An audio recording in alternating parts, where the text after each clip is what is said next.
So hello friends, myself Dr. Vikas and I am here to share some important and significant facts on a global issue with you all through this video. Let me explain and let me start with a small yet very important thing that through the movement of the recent movement by Honorable Prime Minister of India, Shri Narendra Modi ji, that is the Sarv Swachhata Abhiyan, we all not only known but also realized the potential role of the waste and the garbage behind our critical health medical conditions. Friends, we realize not only because this movement, this thought came into action. It's a famous saying by a scientist that everything exists in a polymorphic form. Similarly, the waste and the garbage has its another brutal face, which is called as biomedical waste. And friends, if it is not disposed, treated or managed properly, it is ruthless. So दोस्तों, इस video के माध्यम से जानेंगे biomedical waste के कुछ ऐसे deeper insights, कुछ ऐसे तथ्य, कुछ ऐसे फैक्ट्स जो कि शायद हम नहीं जानते होंगे. So without wasting any time, let's begin.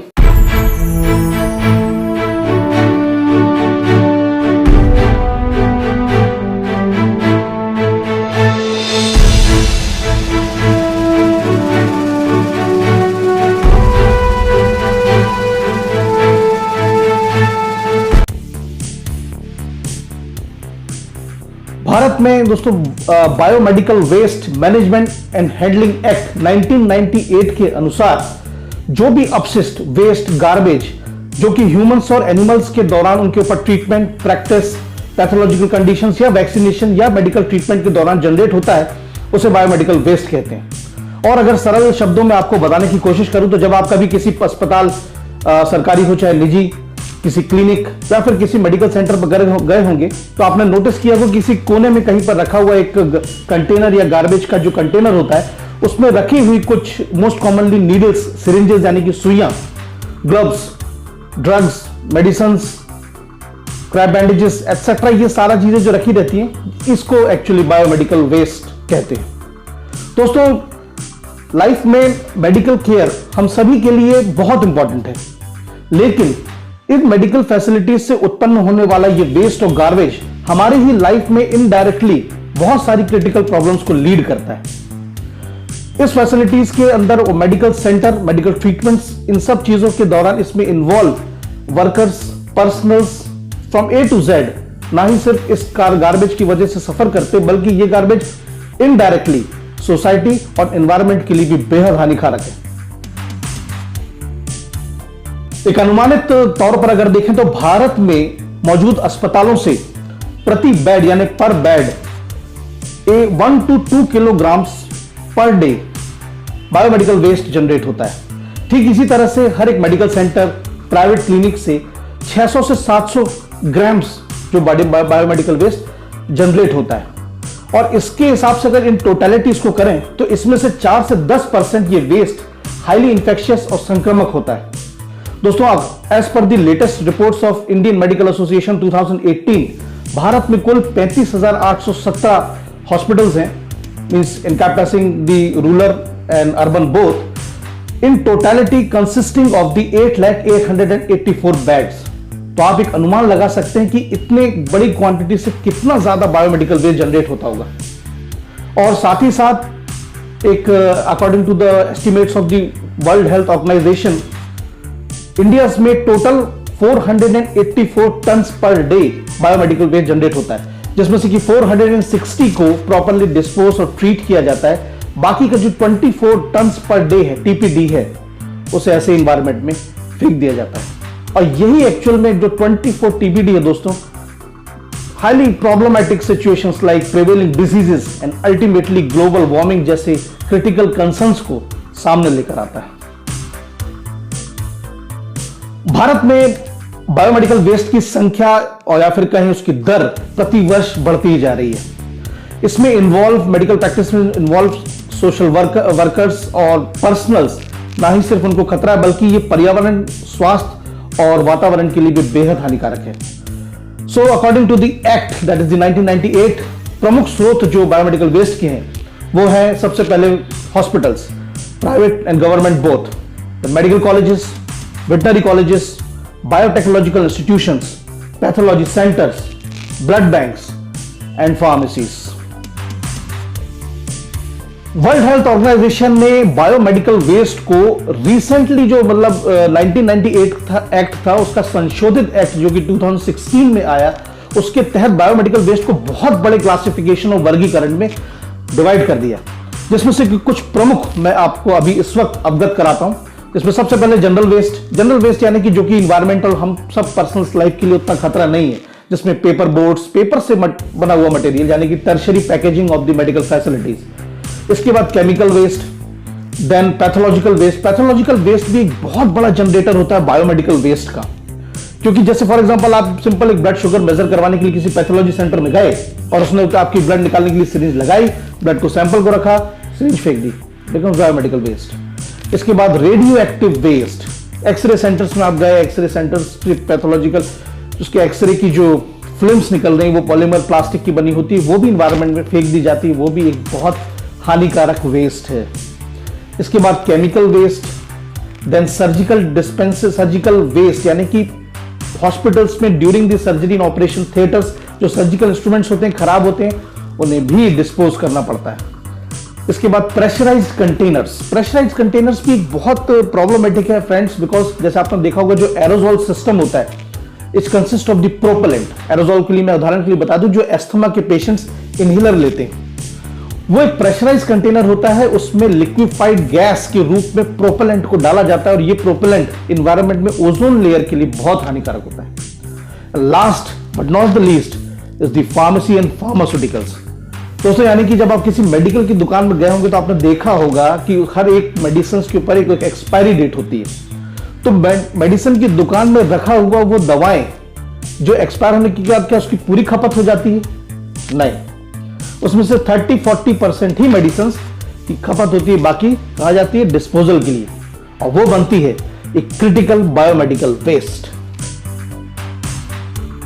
इस बायोमेडिकल वेस्ट से संक्रमण यानी इन्फेक्शन और संक्रमक बीमारियों का खतरा होना तो बिल्कुल आम बात है, लेकिन अगर फ्रेंड इस बायोमेडिकल वेस्ट को अगर प्रॉपर्ली डिस्पोज ना किया जाए, प्रॉपर्ली ट्रीट ना किया जाए, प्रॉपर्ली मैनेज ना किया जाए, तो इससे एनवायरनमेंट में लगातार ये डायोक्सिन्स और फ्यूरॉन्स जैसे प्रदूषक यानी कि पॉल्यूटेंट्स को कंटिन्यूसली पैदा करता रहता है, जनरेट करता रहता है, जिसकी वजह से कई क्रिटिकल प्रॉब्लम जैसे कि कैंसर, इनफर्टिलिटी और बहुत सारी परेशानियां पैदा होती हैं। ये पॉल्यूटेंट्स ना हमारे केवल इम्यून सिस्टम को कमजोर करते हैं, बल्कि other type of most prevailing diseases, जिसमें से सबसे कॉमन है over which has taken over past 1 decade, diabetes जैसी चीजों का प्रॉब्लम सामने आती है। आपने सुना होगा कि बहुत सारे लोग अजीब सी शिकायत करते हैं कि हमारा इनहेरेंटली यानी कि अनुवांशिक हमें ऐसी कोई डायबिटीज नहीं है, फिर भी हमें डायबिटीज हो गई। हम बहुत अच्छी तरह एक्सरसाइज करते हैं, सारा जीवन शैली अच्छे से जीते हैं, फिर भी हमें डायबिटीज हो गई। दोस्तों कहीं ना कहीं ये भी एक बहुत बड़ा कारण है जो हम सबके सामने नहीं आ पाता। तो बायोमेडिकल वेस्ट को डिस्पोजल, मैनेजमेंट, ट्रीटमेंट जो भी हम कहें, उसको एक निर्धारित प्रोटोकॉल यानी कि प्री डिफाइंड प्रोटोकॉल के तहत ही मैनेज किया जाता है, आ रहा है और किया जाता है। अगर ये दोस्तों एक्ट के तहत ये प्रोटोकॉल नहीं हो तो ये बायोमेडिकल वेस्ट कितना हजार्डस हो सकता है जिसकी हम कल्पना भी नहीं कर सकते। तो ये प्रोटोकॉल बेसिकली होता है 3 चरणों में यानी कि 3 स्टेजेस में। इसमें number 1 is the waste collection and segregation, यानी कि उसका भंडारण करना, उसका इकट्ठा करना और उसको सेग्रीगेट करना। दोस्तों ये सबसे फर्स्ट स्टेप है, लेकिन इट्स वेरी इंपॉर्टेंट बिकॉज इस पे ही डिपेंड करता है कि आगे की 2 स्टेजेस। WHO और BMW एक्ट ने पूरे बायोमेडिकल वेस्ट को बेसिकली 2 कैटेगरीज में डिवाइड किया है। The first is the hazardous, second is the non hazardous. इन सबको करने के बाद ही इसके बाद जो एक्ट के तहत जो गार्बेज इकट्ठा होगा उसको कुछ कलर की उसके रखने वाले उस कंटेनर में कुछ कलर की कोडिंग करके डिवाइड किया गया है, जिसमें 4 प्रमुख कलर है। सबसे पहला इज द ब्लैक कलर, जिसमें कि असंक्रामक यानी कि non infectious, non hazardous waste यानी कि tissue papers, cardboards, kitchen waste इत्यादि ये सब इकट्ठा किया जाता है। Number 2 is the yellow colour, इसके अंदर हाईली इन्फेक्शियस कचरा यानी कि ऑपरेशन के दौरान जनरेट हुआ human organs, body parts, tissues, इन सबको रखा जाता है।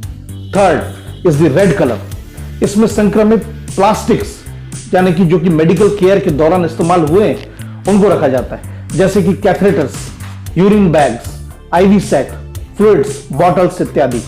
और चौथा होता है फाइनली ब्लू कलर, जिसमें ग्लास से रिलेटेड जितनी भी कांच से रिलेटेड चीजें उनको एक अलग ग्रुप में रखा जाता है, जिसमें सबसे कॉमन होती है एम्प्यूल्स, यानी कि जो इंजेक्शन लगाने के लिए जो एम्प्यूल आती है। तो दोस्तों इस तरीके से ये सेग्रीगेशन बेहद इंपॉर्टेंट है, क्योंकि अगर प्रॉपरली सेग्रीगेट इसको नहीं किया जाएगा तो ये आपस में मिक्स होकर के बहुत क्रिटिकल कंडीशंस ला सकता है for not only for the society but also specially for the workers involving. इसलिए मेरा आपसे अनुरोध रहेगा कि आप भी अगर इसी किस्म चीज में इन्वॉल्व होते हैं, आप हॉस्पिटल में अपने सगे संबंधियों, परिचित, रिलेटिव्स को देखने जाते हैं या फिर आप इसमें इन्वॉल्व होते हैं और आपको ऐसी अचानक सिचुएशन आ जाए कि उस वेस्ट कचरे को आपको डिस्पोज करना है, तो इस क्लासिफिकेशन को अच्छी तरह से ध्यान में रखें और उसके तहत ही उसको डिस्पोज करें, ताकि आप ये भी समझें कि उसको भी कोई ना कोई व्यक्ति उठाएगा, उसको मैनेज करेगा, वो भी हमारी सोसाइटी का हिस्सा है, उसकी जान माल की भी ध्यान रखना हमारा कर्तव्य बनता है।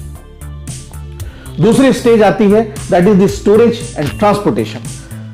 फर्स्ट पार्ट से, फर्स्ट स्टेज से कलेक्ट किया हुआ, सेग्रीगेट किया हुआ जो वेस्ट है, जो गार्बेज है, उसको एक जगह ले जाकर के बड़े स्टोरेज सेक्शन के ऊपर रखा जाता है। जब उसमें पूरा पर्याप्त मात्रा में बायोमेडिकल वेस्ट इकट्ठा हो जाता है, तब फाइनली उसे ट्रीटमेंट और डिस्पोजल यानी कि तीसरी चरण के लिए भेजा जाता है। फाइनल ट्रीटमेंट यानी कि स्टेज 3 को कुल 5 बेसिक फंडामेंटल तरीकों से ट्रीट और डिस्पोज किया जाता है। और ये ट्रीटमेंट और ये disposal basically characteristic of property that is hazardous, non hazardous, infectious, non infectious की कैटेगरी के बायोमेडिकल वेस्ट पर ही निर्भर करता है। तो सबसे पहली जो कॉमन है दैट इज द इंसिनरेशन यानी कि दहन, शुद्ध और सरल भाषा में कहूं यानी कि जला देना। दोस्तों एक इंसिनरेटर एक चैम्बर होता है जिसके अंदर इस बायोमेडिकल वेस्ट को डाला जाता है और हाई डिग्री टेम्परेचर से इसको इंसिनरेट कर दिया जाता है। Incinerator is basically dependent upon the 3 types, that is the controlled air, excess air and rotary skin types. The capacity of the incinerator basically depends upon the quantity of the biomedical waste to be incinerated. Number 2 is the chemical method.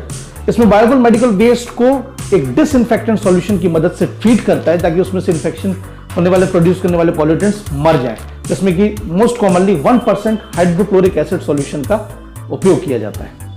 Number 3 is the microwave irradiation. इसमें high frequency microwaves की मदद से जो BMW waste है उसको treat किया जाता है, जिसमें से कि सारे माइक्रो ऑर्गेनिजम्स यानी कि सूक्ष्म जीवाणु मृत पाए जाएं या फिर मर जाएं। चौथा यानी कि fourth that is the autoclaving. यह प्रेशर कुकर के सिद्धांत पर आधारित है और उसमें कि मतलब इसका एग्जांपल मैंने बताया प्रेशर कुकर, जिसमें कि with the help of the steam the microorganisms are irradiated and they are completely get sterilized to dispose of the biomedical waste. Number 5 is the plasma pyrolysis. Plasma pyrolysis actually is the one of the novel technique in the field of biomedical waste which has been added in the year 2018. And secondly, it has very limited scope but still very important because the biggest advantage of this technique is that it is completely environment friendly. इसमें plasma की high 1200 degree centigrade की energy यानी कि heat को use करके biomedical waste को dispose किया जाता है, ट्रीट किया जाता है। इस ट्रीटमेंट के बाद इसमें से कार्बन मोनोऑक्साइड और हाइड्रोजन के लिए ऐसी कुछ गैसेस प्रोड्यूस होती है which are not so hazardous for the environment. तो ये थे कुल 5 ऐसे ट्रीटमेंट मेथड्स जिसमें कि बायोमेडिकल वेस्ट को डिस्पोज किया जाता है। हाल ही में 2016 में एक एक्ट बायोमेडिकल वेस्ट मैनेजमेंट और हैंडलिंग के लिए आया, जो कि basically biomedical waste and management and handling act 1998 का ही एक संशोधन है, जिसे बेसिकली प्रधानमंत्री द्वारा, honourable prime minister of India द्वारा स्वचालित यानी कंट्रोल्ड स्वच्छ भारत अभियान के तहत ही लॉन्च किया गया। इसमें जो बड़ा एक एडेंडम है, एक एडिशन है, वो ये किया गया कि सोर्सेज एंड ट्रीटमेंट के साथ साथ रक्तदान शिविर यानी कि blood donation camps, vaccination camps और भी बहुत सारे के शिविर जो होते हैं उसमें ऐड किए गए और इन बातों पर फोकस किया गया कि इन शिविरों में प्रॉपर एक मैसेज दिया जाए कुछ नियम और कानून के, जो कि बायोमेडिकल वेस्ट के ऊपर लागू होते हैं। जैसे कुछ प्रमुख मैं आपको बताने की कोशिश करता हूं। जैसे नंबर 1 यानी कि जितने भी वर्कर्स, जितने भी पर्सनल्स इस बायोमेडिकल वेस्ट के अंतर्गत इन्वॉल्व है ट्रीटमेंट में, उनको एक प्रॉपर ट्रीटमेंट दी जानी चाहिए।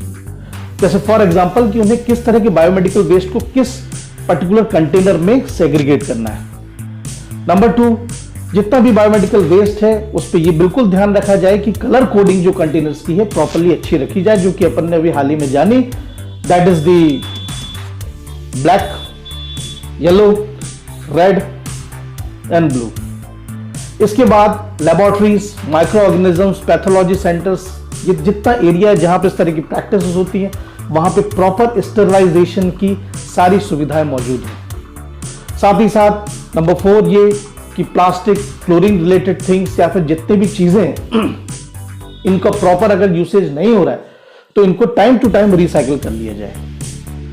बायोमेडिकल वेस्ट का ट्रीटमेंट और डिस्पोजल सेंटर हर एक डिस्ट्रिक्ट में जरूर हो, ये स्टेट गवर्नमेंट का इस चीज का विशेष ध्यान रखे। इसी से जुड़ा नंबर पॉइंट 5 ये है कि इस तरह के प्रोसेस के लिए कानूनी कार्रवाई ज्यादा जटिल नहीं होनी चाहिए, कॉम्प्लिकेटेड नहीं होनी चाहिए, बल्कि गवर्नमेंट को, लॉ, कानून को इस प्रोसेस को ज्यादा से ज्यादा सपोर्ट करना चाहिए ताकि इजीली ये स्मूथली हो जाए, ज्यादा ये राजनीति और इस तरह की चीजें इसमें इन्वॉल्व ना हो।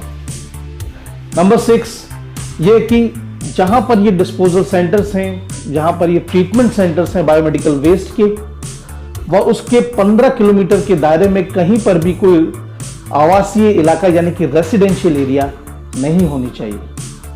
कैंपेनिंग के दौरान यानी कि नंबर 7 कैंपेनिंग के दौरान, शिविरों के दौरान आम जनता को भी इन सारी प्रक्रियाओं से अवगत कराया जाए, जैसा कि मैं इस वीडियो के माध्यम से आपके लिए कर रहा हूं।